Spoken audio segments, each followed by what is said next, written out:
محترم صدر اجلاس، معزز اساتذہ کرام اور میرے عزیز ساتھیوں، آج میری تقریر کا موضوع ہے وقف قانون اور ہماری غفلت۔ یہ موضوع صرف ایک قانونی مسئلہ نہیں بلکہ ہماری دینی، اخلاقی اور اجتماعی ذمہ داری کا آئینہ دار ہے۔ وقف کیا ہے؟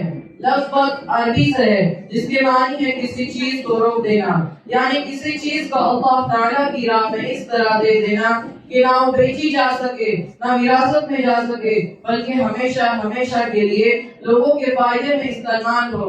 اسلامی تاریخ میں وقف کا نظام ایک مضبوط ستون رہا ہے۔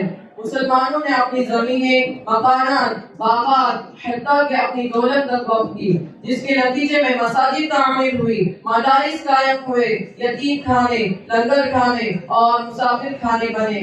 وقف ہی نے مسلمانوں کو علم، خدمت اور فلاح کے راستے پر گامزن رکھا۔ وقف قانون کیوں بنایا گیا؟ بر صغیر میں وقف جائیداد کے تحفظ کے لیے وقف قانون بنایا گیا، جس کا مقصد تھا کہ وقف کی بھی زمینیں، عمارتیں اور ادارے محفوظ رہے اور اس کی آمدنی صحیح مقصد کے لیے خرچ ہو۔ مگر افسوس، آج ہمارے معاشرے میں وقف قانون کے بارے میں لاغری عام ہے۔ ہم میں سے اکثر لوگ نہیں جانتے کہ وقف جائیداد پر قبضہ کرنا، اسے ذاتی استعمال میں لانا یا اسے فروخت کرنا سب قانونی اور شرعی طور پر حرام ہے۔ میرے عزیز ساتھیوں، آج ہماری غفلت یہ ہے کہ ہم اپنے آباء و اجداد کی چھوڑی ہوئی امانتوں کی حفاظت نہیں کی۔ کئی وقف کی ہوئی جائیدادیں آج ناجائز قبضوں میں ہیں۔